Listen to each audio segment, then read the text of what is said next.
আসসালামু আলাইকুম প্রিয় দর্শক, কেমন আছেন সবাই? আমি মাহফুজ আপনাদের সামনে হাজির হয়েছি সম্পূর্ণ ভিন্নধর্মী একটি ভিডিও নিয়ে।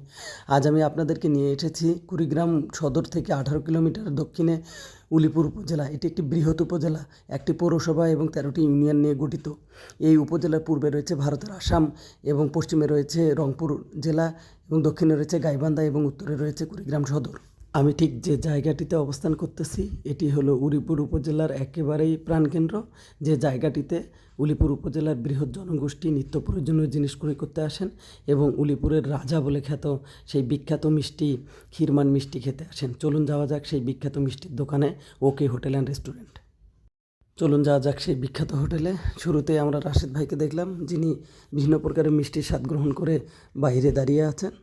এখন আমরা যাব, এই যে দেখুন মিষ্টিগুলো কত সুন্দরভাবে সাজানো রয়েছে এবং অনেক মিষ্টি, অনেক সুস্বাদু।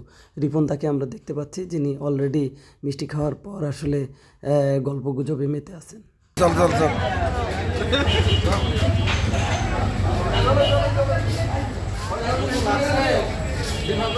শুরু করছি।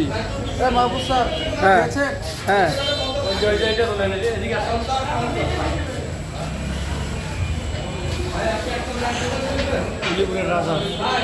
আমরা এখানে দেখতেছি উলিপুরের রাজা আর কি, এই যে ওকে হোটেল আর রেস্টুরেন্টে উলিপুরে। আমরা এই উলিপুরের রাজা বলা হয় এই মিষ্টিকে। আপনারা যারা আসলে উলিপুরে আসবেন তারা এই মিষ্টিটি খেয়ে যাবেন ইনশাল্লাহ, খুব ভালো। এই যে মিষ্টির রাজধানী, এটা মনে হচ্ছে এই যে মিষ্টির রাজ্যে আমরা চলে আসছি। এই যে সকলে দেখুন, সবাই এখানে যারা আসে তারা অবশ্যই মিষ্টি খায়, অনেক মজা। কি খবর বস? ক্ষীরমন খেলেন? হ্যাঁ, ক্ষীরমন খাইলাম ভাই। কেমন লাগলো আপনার? ভালো, আলহামদুলিল্লাহ ভালো লাগছে। আবার আমরা আছে খাবো, রংপুর থেকে আসছি তো। আচ্ছা, আপনারা যাবেন কোথায়?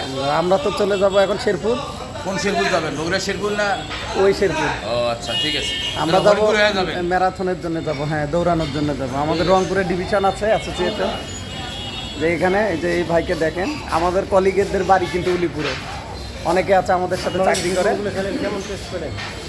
প্রিয় দর্শক, আপনারা অবশ্যই উলিপুর উপজেলায় আসবেন এবং এই উলিপুরের রাজা বলে খ্যাত ক্ষীরমন মিষ্টি খেয়ে যাবেন। আল্লাহ হাফেজ।